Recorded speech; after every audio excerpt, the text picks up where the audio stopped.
نحمدہ ونصلی علی رسولہ الکریم اما بعد۔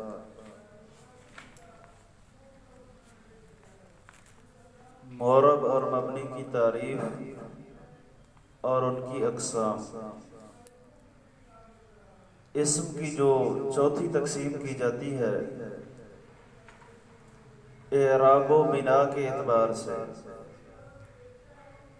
اعراب و بنا کے اعتبار سے اسم کی دو قسمیں بنتی ہیں، اسم معرب اور اسم مبنی۔ بعض کتابوں کے اندر انہی اقسام کے بیان میں آخری حرف کی حرکت بدلنے اور نہ بدلنے کے اعتبار سے اسم کی اقسام یہ بھی لکھا ہوتا ہے۔ بعض کتابوں کے اندر لکھا ہوتا ہے کلمہ کے آخری حرف میں آنے والی تبدیلی کے اعتبار سے اسم کی اقسام، کلمہ کے آخر میں آنے والی تبدیلی کے اعتبار سے اسم کی اقسام، آخری حرف کی حرکت بدلنے اور نہ بدلنے کے اعتبار سے اسم کی اقسام، یا اعراب و بنا کے اعتبار سے اسم کی اقسام۔ ان تینوں عبارتوں سے مراد اسم معرب اور اسم مبنی ہے۔ پہلی جو قسم ہے معرب، لفظ معرب جو ہے یہ عرب یعرب بر وزن سامع یسمع سے ظرف مکان ہے، جس کا معنی ظہور یا اظہار کی جگہ۔ تو معرب کا معنی بنے گا آخر سے واضح کیا ہوا، آخر سے ظاہر کیا ہوا۔ اصطلاحی معنی معرب کا، اس کی تعریف جو ہے تین طرح سے کی جا سکتی ہے۔ اسم معرب کی تعریف تین طرح سے کی جا سکتی ہے۔ نمبر ایک، ما یتغیر آخرہ بسبب العوامل، ما یتغیر آخرہ بسبب العوامل الداخلۃ علیہ، جس اسم کا آخر اس پر داخل ہونے والے عوامل کی تبدیلی کی وجہ سے تبدیل ہو جائے اسے کہتے ہیں اسم معرب۔ دوسری تعریف اس کی یہ بھی کی جاتی ہے، اسم معرب سے مراد المرکب الذی لم یشبہ مبنی الاصل۔ اسم معرب سے مراد وہ اسم ہے جو مبنی الاصل کے مشابہ نہ ہو۔ اسم معرب سے مراد وہ اسم جو مبنی الاصل کے مشابہ نہ ہو۔ تیسری تعریف اس کی یہ بھی کی جاتی ہے، معرب سے مراد وہ اسم جس کا آخر عامل کے بدلنے سے تبدیل ہو جائے، اس کو اسم متمکن بھی کہا جاتا ہے، اس کو اسم متمکن بھی کہتے ہیں۔ تو اس کا حکم کیا ہے؟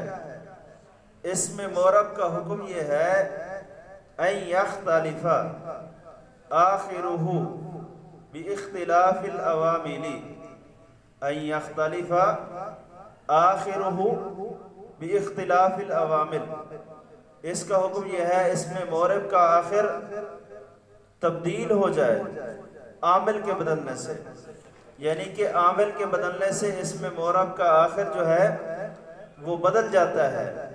مثال کے طور پہ اگر عامل رفع دینے والا ہو تو اسم معرب کا آخر مرفوع ہوگا، جیسے فلولا کانت قریۃ آمنت، یہاں پر لفظ قریہ اسم معرب ہے، مرفوع ہے، عامل رفع دینے والے کی وجہ سے۔ اور اگر عامل نصب دینے والا ہو تو اسم معرب کا جو حکم ہے وہ منصوب ہوتا ہے آخر میں، جیسے وَإِذَا أَرَدْنَا أَن نُهْلِكَ قَرْيَةً، یہاں پر قریۃً اسم معرب منصوب ہے، عامل نصب دینے والے کی وجہ سے. اگر عامل جر دینے والا ہو تو اس میں معرب کا آخر مجرور ہوتا ہے، جیسے او کلذی مر علی قریۃ. اس کے اندر قریہ کا جو لفظ ہے یہ اس میں معرب ہے اور مجرور ہے علی حرف جر کی وجہ سے. تو یہ تو تھا اس معرب کی تعریف اور اس کا حکم. اس میں معرب کے بیان کے اندر 4 چیزوں کا تعارف ہونا ضروری ہے، یعنی کہ 4 چیزوں کا جاننا ضروری ہے اس معرب کی بحث کے اندر. پہلی بات اعراب، دوسری چیز جو ہے وہ ہے محل اعراب، تیسری چیز عامل، اور چوتھی چیز ہے معمول. ان 4 چیزوں کا جاننا، تعارف، پہچان کرنا ضروری ہے. نمبر 1 اعراب، نمبر 2 محل اعراب، نمبر 3 عامل، نمبر 4 معمول ہے. اعراب، اعراب کا لغوی معنی ہوتا ہے الاظہار والابانۃ. اعراب کا لغوی معنی کیا ہے؟ الاظہار والابانۃ، ظاہر کرنا، بیان کرنا. جیسا کہ مشہور مقولہ ہے، کہا جاتا ہے اعربت اما فی نفسی، جو میرے دل میں تھا میں نے بیان کر دیا، جو میرے دل میں تھا اس کو میں نے ظاہر کر دیا. اعراب کا لغوی معنی کیا ہے؟ ظاہر کرنا، کسی چیز کو واضح کرنا، بیان کر دینا. اصطلاحی معنی، اعراب کا اصطلاحی معنی جو ہے 3 طرح سے کیا جا سکتا ہے. نمبر 1 تغییر اواخر الکالمی. اعراب سے مراد تغییر اواخر الکالمی لاختلاف العوامل الداخلۃ علیہا. تغییر اواخر الکالمی لاختلاف العوامل الداخلۃ علیہا. عوامل کے مختلف ہونے سے کلمات کے آخر میں رونما ہونے والی تبدیلی کو کیا کہتے ہیں؟ اعراب کہا جاتا ہے. عوامل کے مختلف ہونے کی وجہ سے کلمات کے آخر میں رونما ہونے والی تبدیلی کو اعراب کہتے ہیں. اعراب کی دوسری تعریف یہ بھی کی جاتی ہے ما بہ یختلف آخر المعرب. اعراب سے مراد وہ چیز ہے جس کے ساتھ اس میں معرب کا آخر تبدیل ہو جائے، یعنی کہ جس چیز کے ساتھ اس میں معرب کا آخر تبدیل ہو جائے اسے اعراب کہا جاتا ہے. اور اعراب کی تیسری تعریف یہ بھی کی جاتی ہے کہ ہوا اثر ظاہر، ہوا اثر ظاہر او مقدر یجلبہ العامل فی آخر الکلمات. اعراب سے مراد ہوا اثر ظاہر، وہ ظاہری او مقدر یا پوشیدہ اثر، یجلبہ العامل جس کو کھینچ کر لاتا ہے عامل، فی آخر الکلمات کلمہ کے آخر میں. اور اس کی ایک چوتھی تعریف آسان انداز میں یہ بھی کی جا سکتی ہے کہ جس حرکت یا حرف سے اس میں معرب کا آخر تبدیل ہو جائے اسے اعراب کہتے ہیں. جس حرف یا حرکت کی وجہ سے اس میں معرب کا آخر تبدیل ہو جائے اسے کیا کہا جاتا ہے؟ اعراب کہا جاتا ہے. آگے اعراب کی 2 قسمیں ہیں. اعراب کی کتنی قسمیں ہیں؟ 2. نمبر حرکات و حروف کے اعتبار سے. نمبر 1 اعراب بالحرکت، اعراب بالحرکت. نمبر 2 اعراب بالحرف. اعراب بالحرکت جو ہے وہ اعراب جو ضمہ فتح کسرہ کی صورت میں آئے، رفع نصب جر، فتح ضمہ کسرہ کی صورت میں آئے، زبر زیر پیش کی حالت میں آئے، اسے کیا کہتے ہیں؟ اعراب بالحرکت. اسی اعراب بالحرکت کو اعراب اصلی یا اعراب اصلیہ بھی کہا جاتا ہے. رفع نصب جر، فتح زمہ کسرہ کی صورت میں آنے والا جو اعراب ہے اسے اعراب بالحرکت بھی کہتے ہیں، اعراب اصلیہ بھی کہتے ہیں، یا اعراب اصلی بھی کہا جاتا ہے۔ اعراب کی جو دوسری قسم ہے اعراب بالحرف، وہ اعراب جو واو الف اور یا کی صورت میں آئے اسے کہتے ہیں اعراب بالحروف۔ اسے کیا کہتے ہیں؟ اعراب بالحروف۔ واو الف اور یا کی صورت میں آنے والا اعراب اعراب بالحروف کہلاتا ہے۔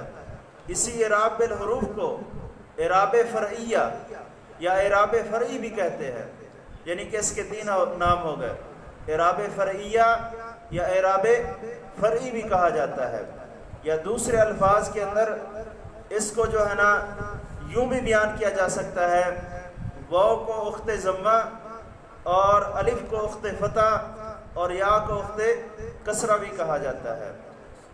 دوسری بات جو معرب کی بحث کے اندر پہچاننے والی ہے وہ ہے محل اعراب۔ اعراب اور اس کی اقسام کے اوپر بات ہو چکی ہے۔ محل اعراب، محل اعراب سے کیا مراد ہے؟ کلمہ کا آخری حرف، معرب کا آخری حرف جس پر اعراب آتا ہے اسے محل اعراب کہا جاتا ہے۔ اس میں معرب کا جو آخری حرف ہے، یعنی کہ کلمے کے آخر میں جہاں پر اعراب آتا ہے کسی حرف کی وجہ سے یا کسی حرکت کی وجہ سے، تو اسے کیا کہا جاتا ہے؟ محل اعراب کہا جاتا ہے۔ جیسے کالا رجل، کالا فعل ہے، رجل فاعل ہے، تو رجل جو ہے اس کے اوپر تنوین ہے، رفعی حالت ہے اس کی، تو رجل کی جو لام ہے اس کو محل اعراب کہیں گے ہم۔ رجل کی لام کلمے کا آخری حرف جو ہے محل اعراب ہوتا ہے۔ تیسری چیز جس کا تعارف ضروری ہے وہ ہے عامل۔ عامل کسے کہا جاتا ہے؟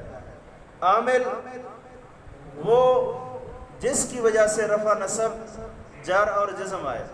عامل سے مراد وہ چیز جس کے سبب، جس کی وجہ سے رفع نصب جر اور جزم آ رہی ہو، یا جس کی وجہ سے زبر زیر پیش اور سکون آ جائے، جزم آئے، اسے کیا کہتے ہیں؟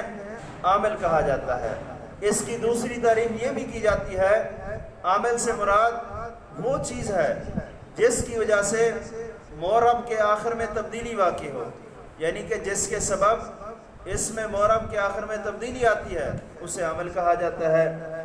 تیسری تعریف اس کی یہ بھی کی جا سکتی ہے، ہوا ما یدخل علی الکلمۃ، عامل سے مراد وہ چیز ہے، ہوا ما یدخل علی الکلمۃ فیؤثر فی آخرها بالرفع او النصب او الجر او الجزم۔ تو ہوا ما یدخل علی الکلمہ، اعراب سے مراد وہ چیز ہے جو کلمہ کے آخر میں داخل ہو، فیؤثر فی آخرها بالرفع او النصب او الجر، تو داخل ہو کر کلمہ کے آخر میں رفع، نصب، جر یا جزم دے، اسے کیا کہا جاتا ہے؟ عامل کہا جاتا ہے۔ آگے عامل کی بھی دو قسمیں ہیں، عامل کی دو قسمیں ہیں، ایک ہوتا ہے عامل لفظی، ایک ہوتا ہے عامل معنوی۔ عامل کی کتنی قسمیں ہیں؟ دو، عامل لفظی، نمبر دو عامل معنوی۔ لفظی عامل سے کیا مراد ہے؟ لفظی عامل سے مراد وہ عامل جو لفظوں میں موجود ہو، یا جو عامل پڑھنے میں آئے، جو عامل پڑھنے میں آئے یا لفظوں میں موجود ہو اسے کہتے ہیں لفظی عامل۔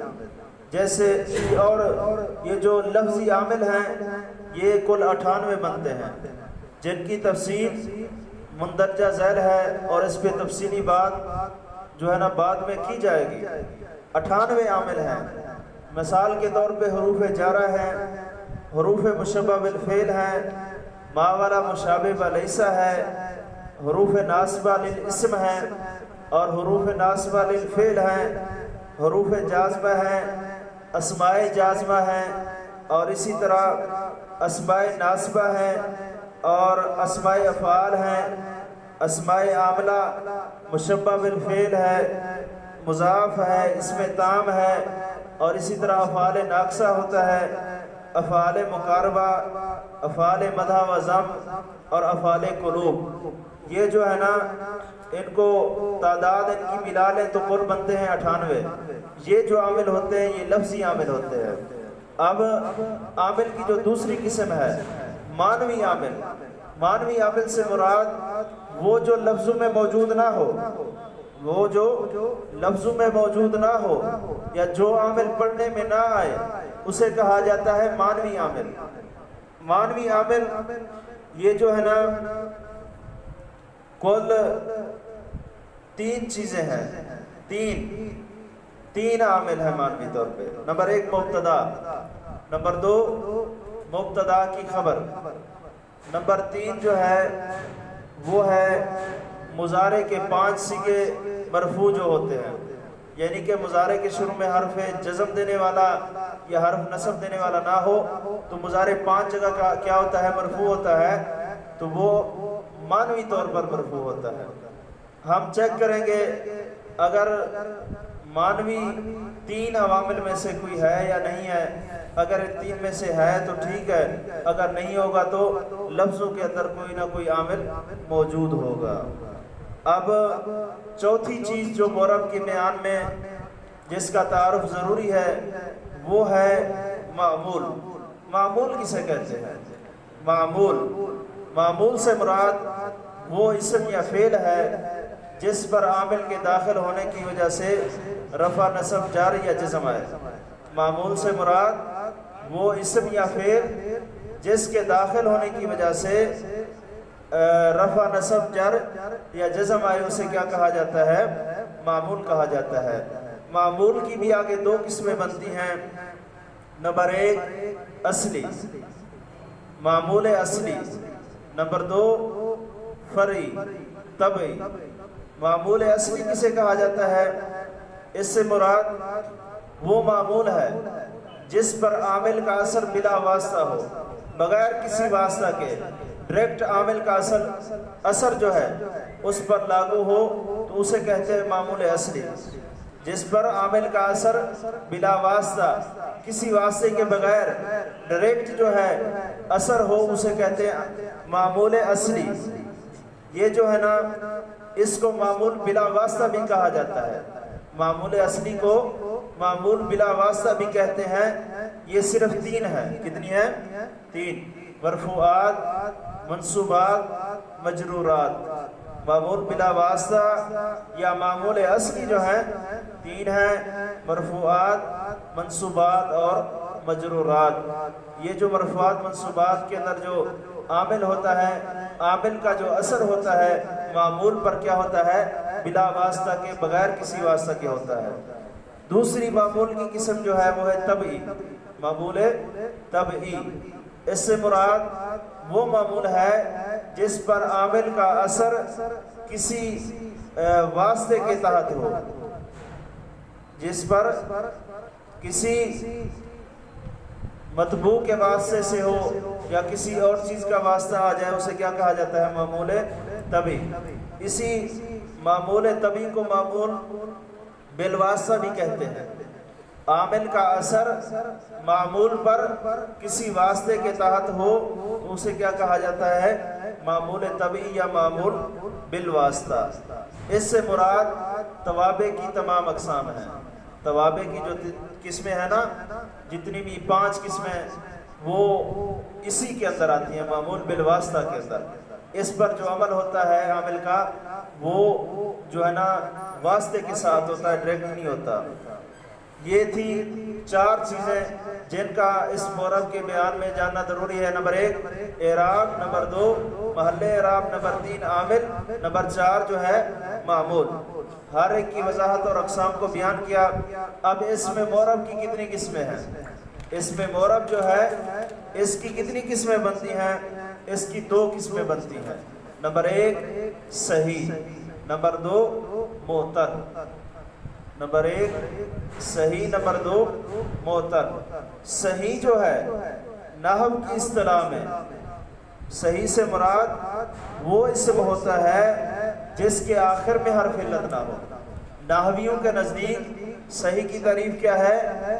وہ اسم معرب جس کے آخر میں حرف علت نہ ہو، یعنی کہ لام کلمہ میں حرف علت نہ ہو آخر میں. فا کلمہ یا عین کلمہ کی کوئی بات نہیں ہے۔ اور معتل جو ہے نحو کی اصطلاح میں معتل سے مراد وہ اسم ہے جس کے آخر میں حرف علت ہو، یعنی کہ صحیح نحویوں کے نزدیک وہ ہوگا جس کے آخر میں حرف علت نہ ہو، اور معتل نحویوں کے نزدیک وہ ہوگا جس کے آخر میں حرف علت ہو۔ جبکہ صرفی حضرات کیا کہتے ہیں، فا کلمہ عین کلمہ اور لام کلمہ کے اندر کیا آ جائے، کوئی حرف علت آ جائے تو وہ کیا ہوتا ہے، معتل ہوتا ہے، اور جو اگر فا کلمہ عین اور لام کلمہ میں حرف علت نہ ہو تو وہ کیا ہوتا ہے، صحیح ہوتا ہے۔ اب معتل کی آگے دو قسمیں بنتی ہیں۔ نمبر ایک اسم مکسور، نمبر ایک اسم مکسور، نمبر دو اسم منقوص۔ اسم مکسور کسے کہتے ہیں؟ اسم مکسور سے مراد وہ اسم مرب ہے جس کے آخر میں الف مکسورہ لازمہ ہو، الف مکسورہ لازمہ ہو، اسم مکسور کہتے ہیں اس کو۔ جیسے طوبا، العصا، الف مکسورہ ہے آخر کے اندر لازمہ ہے، کسی صورت میں یہ اسم مرب سے جدا نہیں ہو سکتا۔ اسم منقوص وہ اسم مرب ہے جس کے آخر میں یا لازمہ ما قبل مکسور ہو، یعنی کہ جس کے آخر میں یا ہو اس کا ما قبل مکسور ہو۔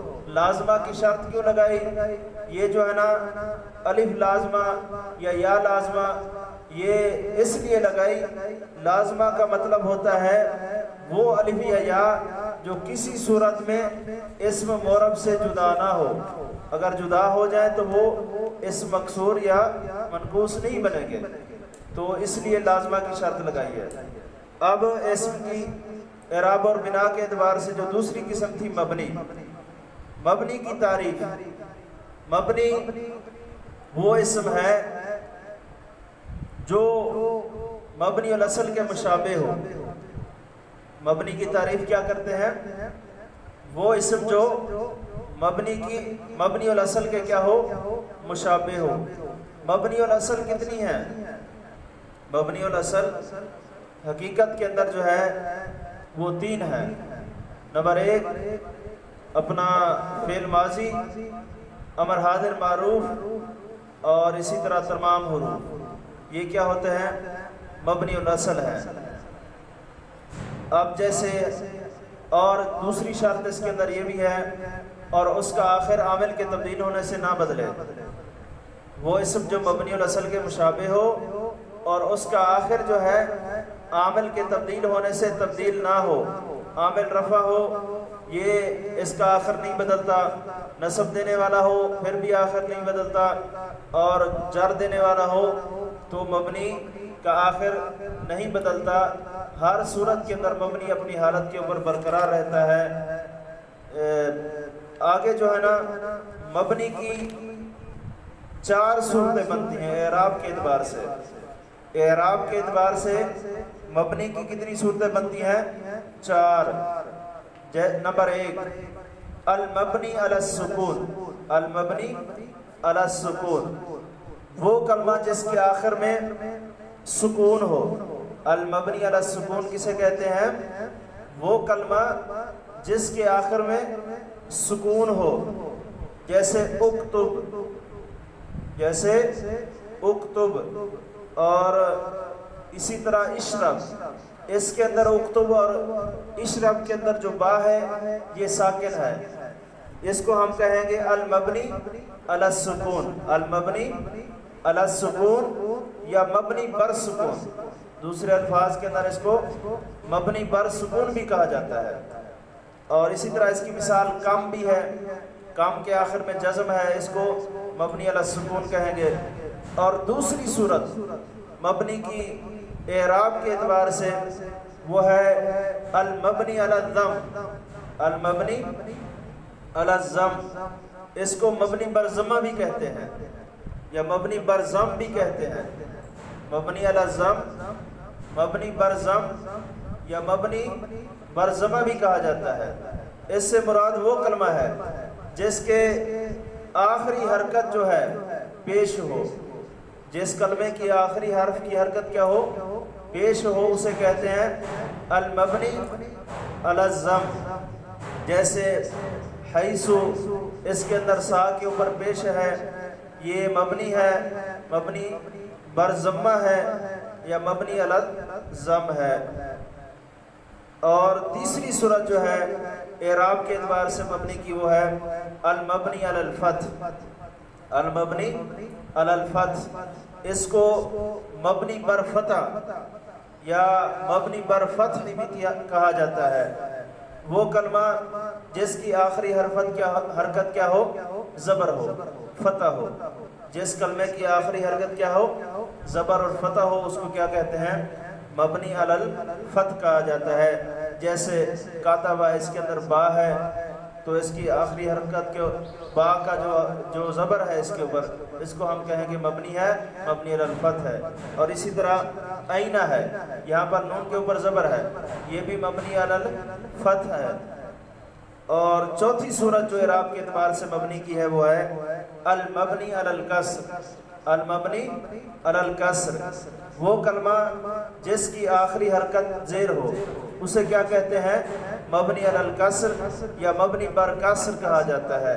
جیسے ہاذہ ہاؤلائی، ہاذہ اور ہاؤلائی، یہاں پر یہ مبنی بر کسر ہے۔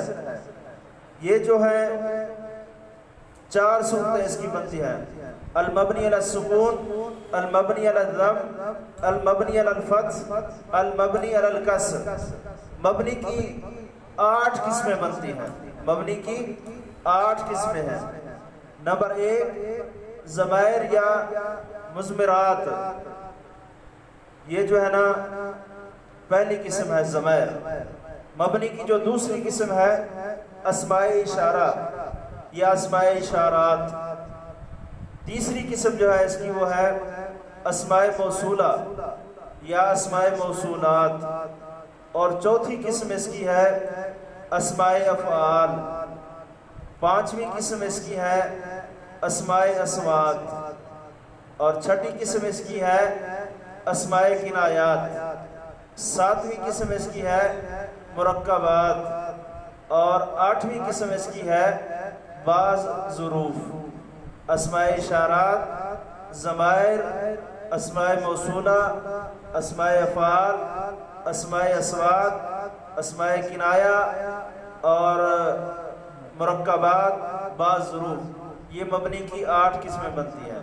تو آج کے سبق میں ہم نے اس معرب اور اس میں مبنی کی تعریف اور ان کی اقسام کو بیان کیا ہے۔ اس کے بعد جو ہے نا ہم ہر ایک کی تفصیل کو بیان کریں گے۔ اللہ ہم سب کا حامی و ناصر ہو۔